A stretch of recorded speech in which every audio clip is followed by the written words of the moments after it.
9 games left in the season, and things are getting tight. Only a half a game separates the Atlanta Hawks and the Orlando Magic for the number 7 spot. But it feels as though that spot is going to stay either between one of us.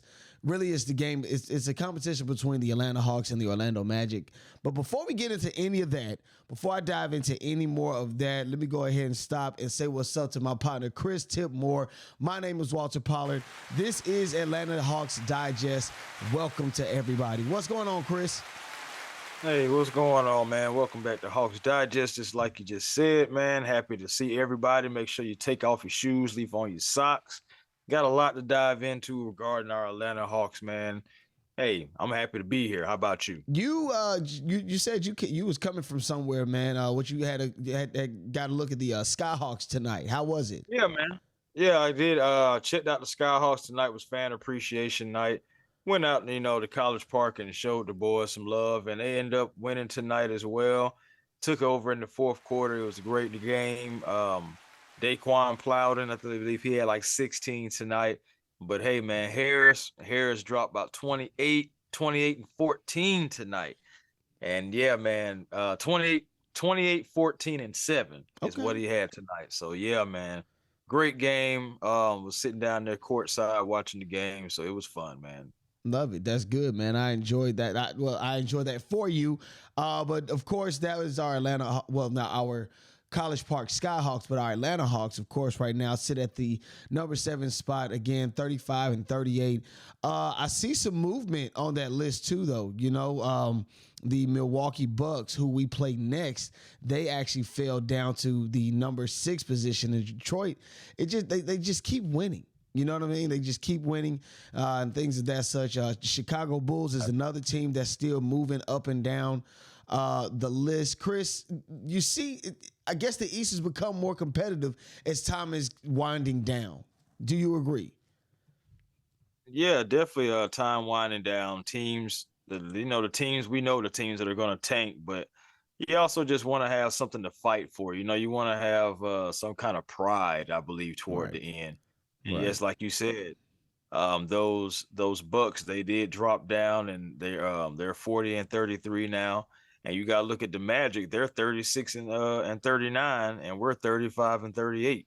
Right. So right now it's going to be going back and forth, like you said. I mean, the Bulls, they could catch fire, they could catch up. Same thing for the Heat, but in order for that to happen, that means the Hawks are going to go on a skid, and we don't foresee that. We're not going to go ahead and knock on wood and everything. No.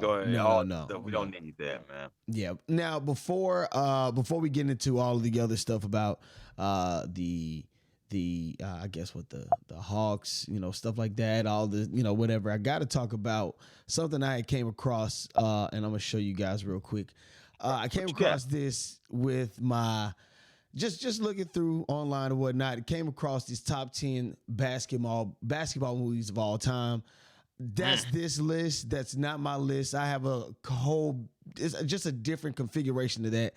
I want you guys to let us know in the comments. Give us your top 10 list of basketball movies, things that you feel as though, give us your top 10. Chris, just give us one of your top 10. I'll give you one of mine. Man, I do like White Man Can't Jump. I can't even lie. That's a classic. Oh, really? Okay. Yeah, White Man Can't Jump is a classic. I mean, so is Above the Rim, but it's just this right here. I feel like I could, one of those things where you could close your eyes and you could see the movie. Right. White Man Can't Jump is definitely that one for me, man. Did you see the one with Jack Harlow? I couldn't do it. Okay. I couldn't even make it through the movie, bro. Wow. I couldn't. I tried. I did. I just could not do it. It wasn't the same, man. Sidney Dean wasn't Sidney Dean. Yeah. And I mean, I'm not saying it didn't have good parts that I seen in it. I'm just saying it wasn't the original. You know what I'm saying? Yeah. Wasn't nobody going Sizzler. You know what I'm saying? None of that stuff. No, I get it. I totally understand.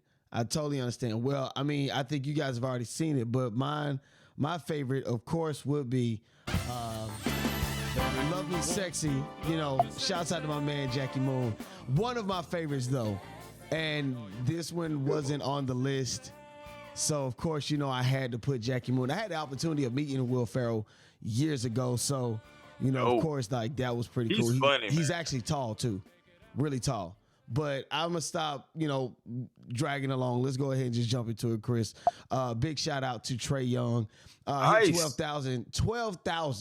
12,000 career points, and that is impressive. So major shout out to Trey Young, because that's just a big deal with him, man. And absolutely, it's big with the Atlanta area.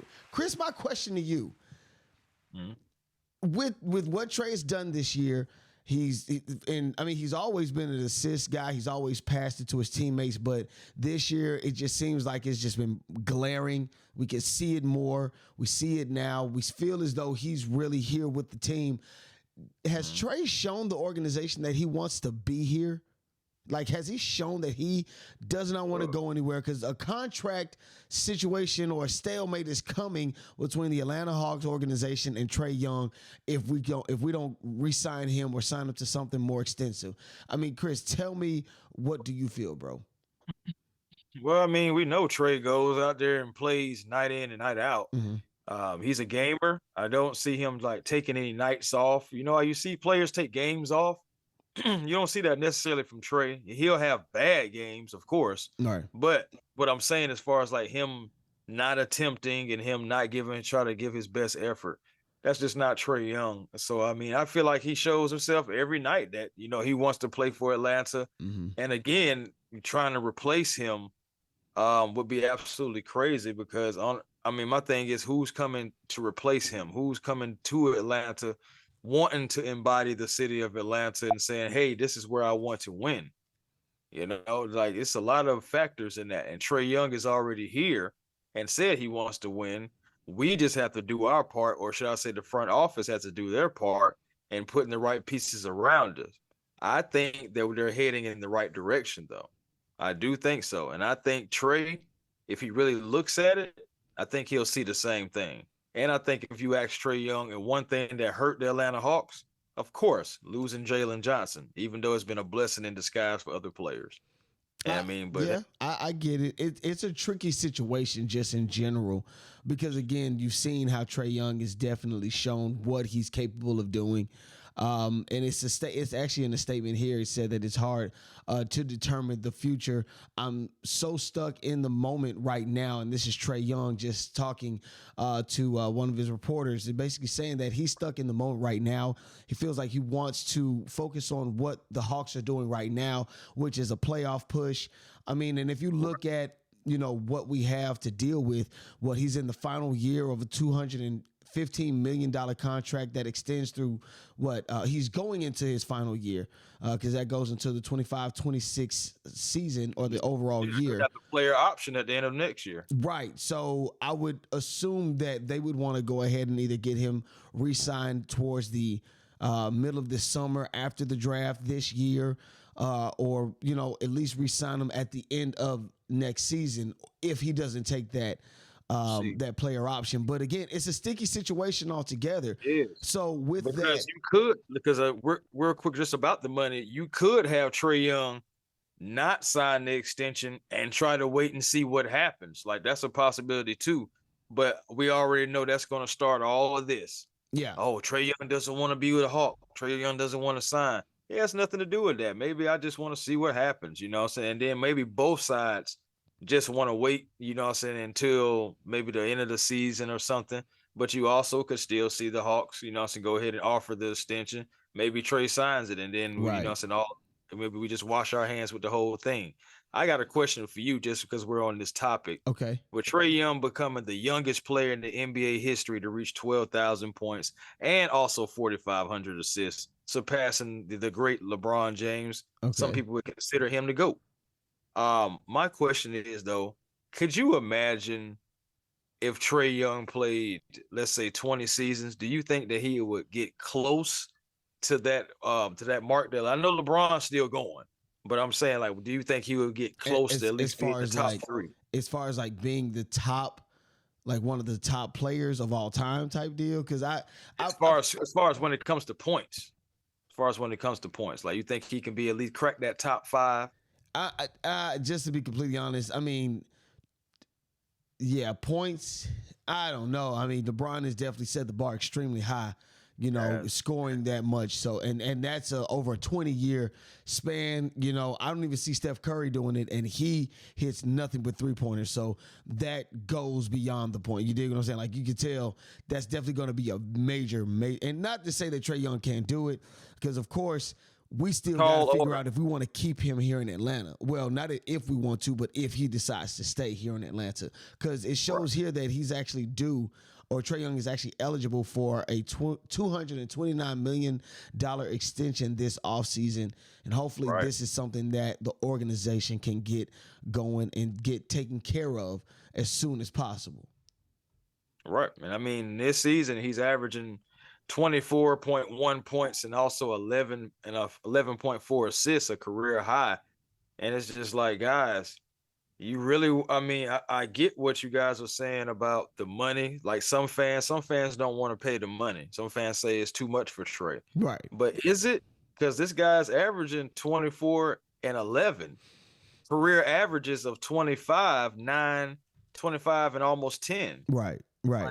I'm just saying, like I think people think that people can just get out, roll out of bed and do these numbers. Right.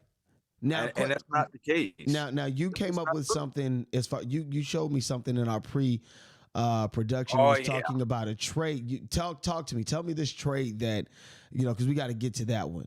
So check this out, Hawks fans. We have an NBA analyst from Bleacher Report that proposed a trade: the Orlando Magic and the Atlanta Hawks. The trade is the Hawks trade off, of course, Ice Trey Young to the Magic, but guess what we receive in return? Which was it's not anything good. Okay, we got Anthony Black, Cole Anthony. So you got two. So you got a Cole and you got an Anthony in the front and in the back. Right. But you got Contavious Caldwell Pope, Tristan Da Silva, and 2 protected first rounds for Trey Young. What? I mean, if this were the NFL, I would feel more okay about those protected first rounds. But in the NBA, in the world of NBA, it just seems so different when it comes to trading off picks and stuff like that. So I'm with you. That sounds like the Miami Heat only trade thing that was proposed nice from Bleacher Report.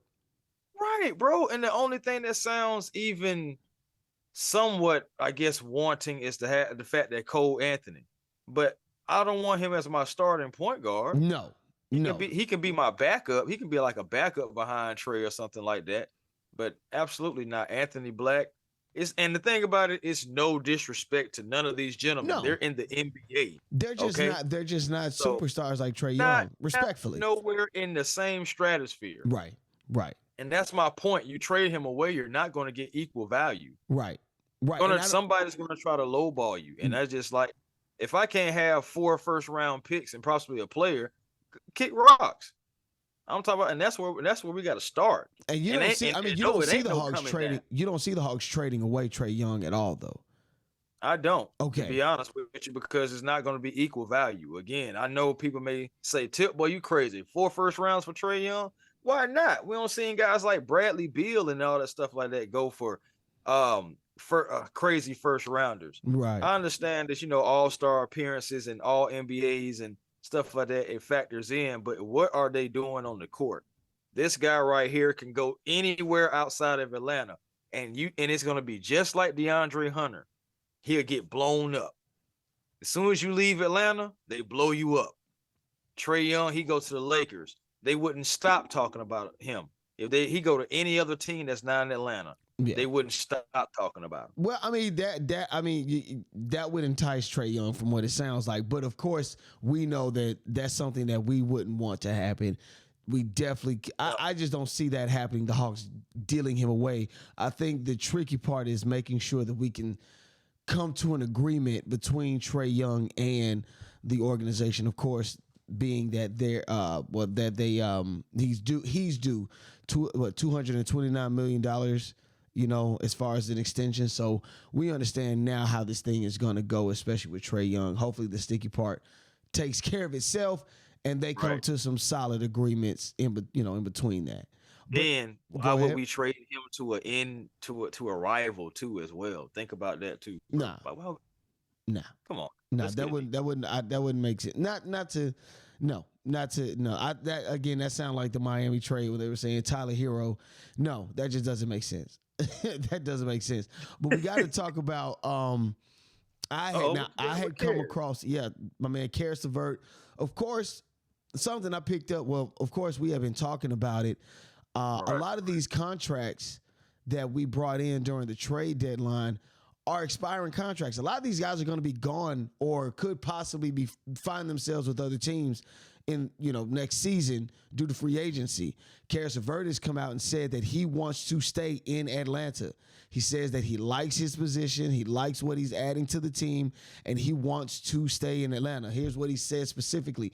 Well, I love this situation that I'm in right now. I love this team. The staff has welcomed me with open arms. I didn't really know Quin Snyder, of course, that's the head coach. He didn't know Quin Snyder previously before coming to Atlanta. Obviously, I've admired his style from afar for a long time. Antonio Lang, just all the different players. I can't read some of these names because I don't want to butcher them. And what it is, Ron Norwood. Yeah, Ron Norton. Yeah, exactly. They were on the staff, so I've had a relationship with all those guys. So I feel pretty comfortable. I feel pretty comfortable here.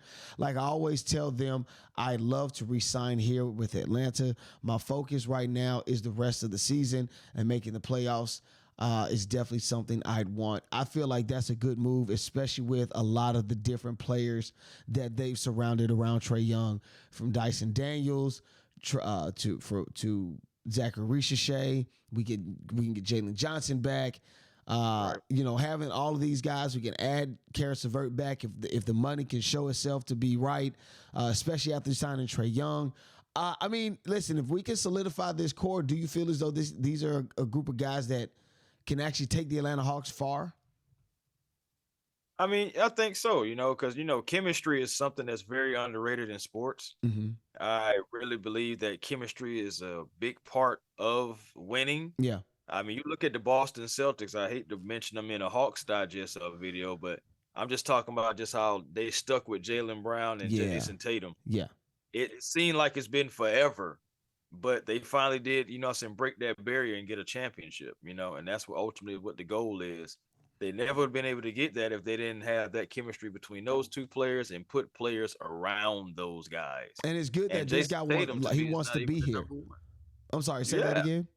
I was like, and for me, Jason Tatum isn't necessarily the number one. He's the number one as in the face, but when the chips are down, they get the ball to Jaylen Brown. Yeah, and it's just what you said. It's good to have the guys that stick with the team and believe in it, but also too when guys come into the situation and they want to stay here and they believe in what they can see. I like this situation with Karis LeVert.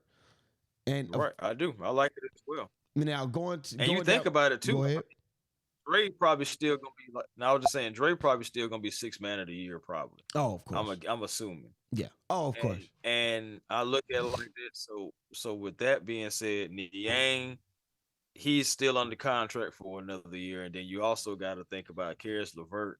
You have to bring Karis LeVert back, otherwise, essentially, you have traded DeAndre Hunter and Bogey for Terrence and George Niang, and later on draft picks, because I want fans to know that our draft picks that went out with Bogey are not the same draft picks we got in from Cleveland. Right. So no, I got you. Looking at these final few games, of course, we start tomorrow against the Milwaukee Bucks. Of course, they're down. Now they've fallen down, unfortunately. Prayers to Damian Lillard. Of course, he's been, noted with blood clots, so he probably won't be playing he more than likely won't be playing for the rest of the season. But of course, our playoffs are now. It starts against Milwaukee Bucks, and we got 2 chances versus Orlando. We definitely need to take full advantage because, again, they're only a half game behind us. Chris, what do you feel about these last 9 games? Hey, man, it's time to really lock in, man. I know we should have been locked in before then. Now, if we're not, but we Yes, have to trouble. play our best brand of basketball. Okay, our best brand of basketball. This is literally the playoffs Right. for the rest of the season. Now, this is literally the playoffs, bro. So for the Hawks, man, stay focused. I need those Atlanta Hawks that you know that you gave us on that 3-game winning streak, Yeah. not the Yeah. Atlanta Hawks that we had on that 2-game losing streak. You know what I'm saying, recently, because that team has been shooting themselves in the foot. I don't necessarily feel like the Hawks in the last 5 games, because I'm not going to mention the Brooklyn game. So the last 5 games, I don't feel like the Hawks necessarily have been beaten. I think they've been self-inflicted wounds, and then they try to come back toward the end, and it just be too late. It ain't enough time. It ain't enough energy. So Hawks just got to play their best brand of basketball, put their front foot forward, and we'll see where the chips fall, man. Let's see the chips fall. Yeah, I'm right there with you. Of course, we'll definitely give an update going into tomorrow's game. But again, with the last 9 games, hopefully we can end that stretch above 500. Also, above 500 in our overall record, as well as just that stretch in general. But I mean, again, we're going to be headed out. But you guys, again, I just feel as though we can. I think the only thing we can do is be positive. You dig what I'm saying? I think the only thing, of course, Zoom is telling us it's time to go, but only thing we can do is be positive. Chris, I have nothing else to say other than that, man. You got anything to say? Hey man, just always please make Hawks Digest your first listen when you need that Hawks content, Hawks news. You know, so we're like Walter said, we're gonna be right back at you. It's gonna be real critical coming down last games of the season. Also, you know, we're gonna be with you for the playoffs as well. Yep. Play in. Well, I'm gonna say playoffs. Yeah, we're going to the playoffs. Well, the play-in is We got definitely the Hawks Invitational. yeah, yeah, Yeah, it yeah. is. It is. Yeah, it is. It is. It is. It's all But good. yeah, we'll make it work out, man. Until next time, man. Yeah, peace and blessings to you all, man. Walter, take us out, man. Peace and blessings again. Yeah, like my man Chris said, peace and blessings. With all that being said, that's Chris Tipmore. My name is Walter Pollard. This is Hawks Digest, and we are signing out. Peace.